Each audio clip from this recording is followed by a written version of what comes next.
Students, in this session, we will try to understand distinctive characteristics of living organisms. As you know, all living organisms grow.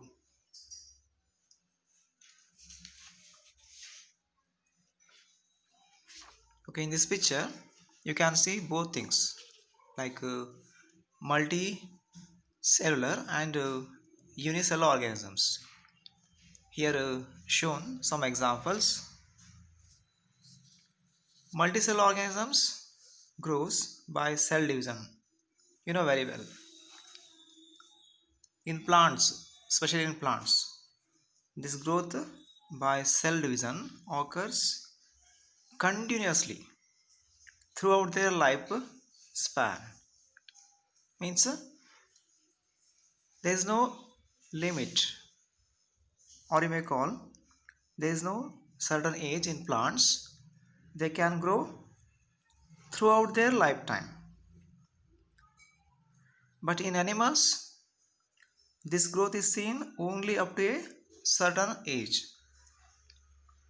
However, cell division occurs in certain tissues to replace lost cells also. Unicellular organisms also grow by cell division.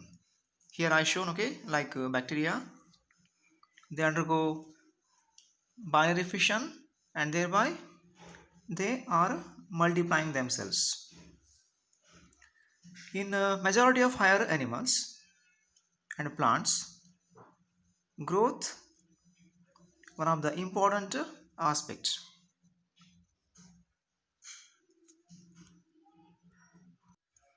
So growth seen in all living things.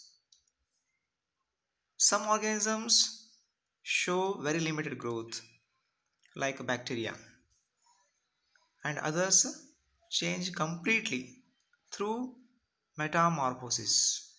You know very well metamorphosis means, okay, larval to adult stage, whatever the changes takes place, that is called as a metamorphosis.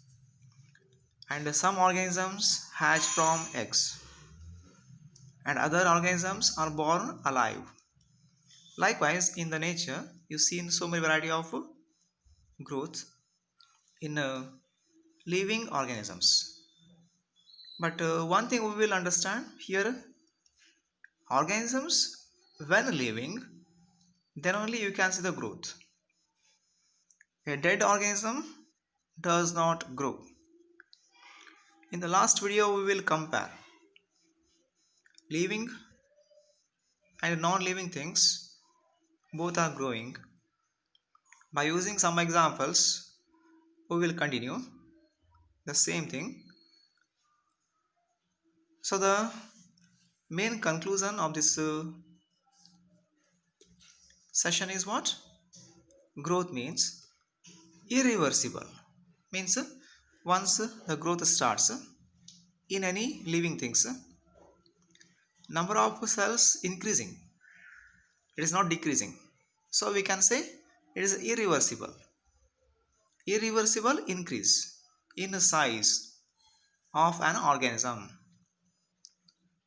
due to the addition of cells by division, that organisms size is increasing. So one more thing we will understand here, we will understand what two important components of the growth. There is nothing but increase in mass and increase in number. So these two we are going to mention as twin characteristics of growth. So increase in mass and increase in number of organisms are twin characteristics of growth. They are not different.